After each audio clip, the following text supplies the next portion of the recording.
Donc Jean-Michel, c'est le CTO d'Exa Group, c'est ça? Bonjour, oui, Je n'ai pas écorché le nom. Tu as été développeur puis tu es devenu manager. c'est ça. Toi, tu es un fervent croyant du travail en équipe, du travail coude à coude. Tout à fait. Ouais. tu- tu ne- Est-ce que tu as déjà eu des expériences en télétravail, des personnes qui étaient en télétravail et qu'est-ce qui t'amène toi à être aussi fervent enfin, d'être plutôt pour le travail où on est ensemble finalement? Alors, déjà, pour clarifier, pour poser le contexte, même si je ne suis pas pour le télétravail, je ne suis pas pour le télétravail d'une manière régulière et continue. Voilà, le gars qui se fait livrer son frigo par Darty ou qui doit rester chez lui parce qu'il y a le plombier qui passe, c'est évident qu'il peut travailler en télétravail. Ou quand il neige exceptionnellement à Montpellier, par exemple, comme on a connu au mois de février, on peut aussi tout à fait travailler en télétravail.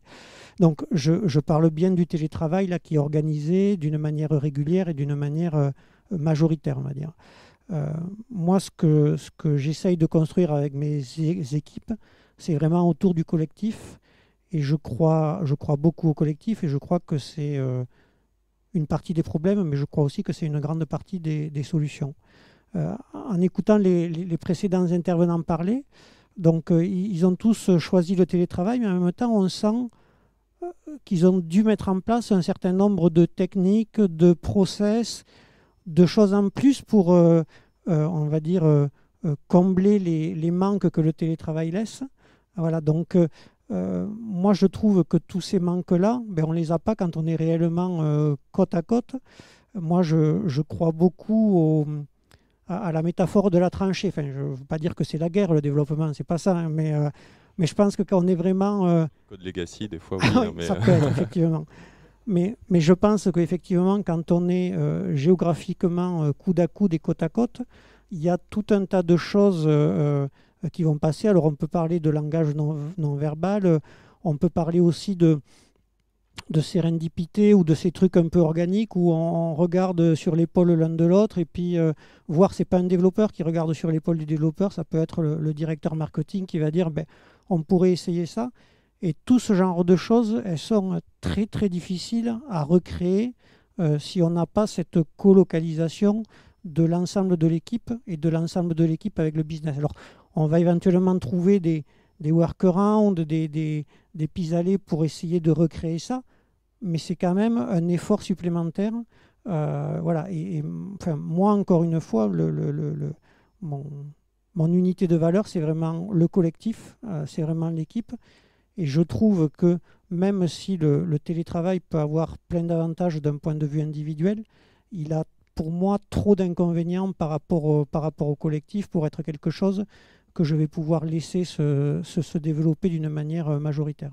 on discutait tout à l'heure et on parlait d'agilité aussi. C'est vrai qu'on souvent dans l'agilité, bon, il y en a qui pensent clairement que on peut pas être agile en étant à distance. Est-ce que toi tu penses on peut être agile à distance? Ou est-ce que ça nuit en quoi ça nuit à Alors, l'agilité je, finalement? je, je pense qu'on peut être agile si on a tous le même niveau d'information et la même qualité de communication.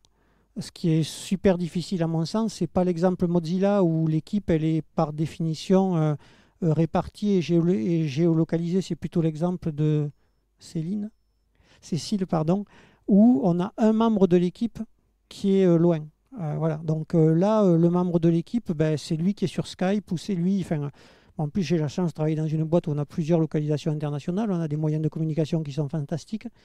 Mais même si c'est badgé par une grande marque et même si ça coûte un bras, c'est quand même pas comme être dans la même pièce que le reste de l'équipe. Voilà. Donc, je pense que là, il y a un vrai danger. Mais encore une fois, je pense qu'on peut trouver des solutions, mais c'est quand même des solutions qui vont être plus ou moins parfaites par rapport à une solution finalement où on est tous ensemble dans la même pièce, où on partage un certain nombre de choses qui sont de l'ordre du travail, mais aussi pas du travail, et où on n'a pas d'effort à faire finalement pour faire fonctionner le collectif. Tu voulais réagir? Vas-y. Ouais, au niveau du collectif, il y a un truc qui se passe super bien et qui est profondément collectif, qui se passe de façon... on ne peut pas plus distribuer, c'est l'open source en fait. C'est des processus de travail collaboratif, distribués, avec de l'échange principalement textuel, voire uniquement programmatique, et ça se passe.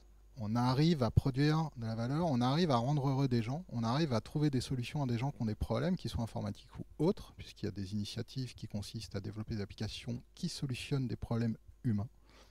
Ça arrive aussi. Donc ce que je veux dire, c'est qu'en fait, l'organisation d'un collectif, pour moi, j'ai du mal à le corréler. C'est sûr qu'il y a des aspects qui peuvent être facilités quand on est dans la même pièce. On parlait d'agilité. Je suis un grand fan des post-it sur la vitre.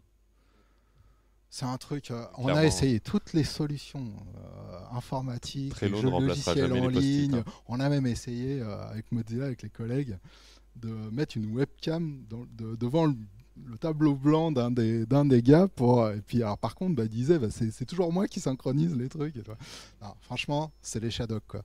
Donc c'est vrai que là-dessus j'entends mais on y arrive quand même et même si les logiciels qui essayent d'émuler la qualité d'un tableau blanc avec des post-it qu'on déplace de colonne en colonne, ils sont ergonomiquement perfectibles, un peu relous à utiliser, ils font le taf, ils partagent la vision des encours. Par contre, moi, je dois te dire, j'ai dû mettre 4-5 ans avant d'arriver à me faire à l'idée, effectivement, de plus avoir ces outils physiques, en fait.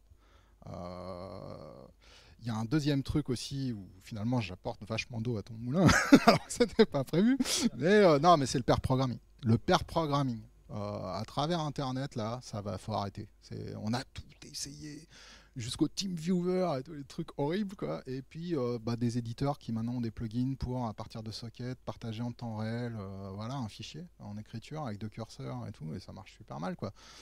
Au moindre lag et tout on sait plus ce qui se passe, il y a des phrases qui se déplacent à 10 lignes alors que honnêtement il y a encore technologiquement un petit peu de choses à perfectionner avant que ça soit vraiment utilisable et puis c'est que même quand on tombe sur un outil qui marche à peu près c'est pas pareil. C'est pas pareil que d'être à côté et dire non mais regarde avec le doigt. En plus généralement on met une empreinte sur le beau MacBook Pro, moi j'aime bien faire ça. Mais c'est vrai que ça l'émuler ou alors il faut faire un plugin doigt empreinte. Je sais pas. Mais c'est vrai que un éditeur tactile. Mais par contre on a quand même des preuves de gens qui font des choses absolument formidables, exceptionnelles et qui sont pas tous en burn-out de façon distribuée en télétravail avec une vraie méthodologie organisationnelle et je pense que rien que ça devrait nous alerter quand même sur le fait que c'est possible. Oui, c'est vrai que l'open source est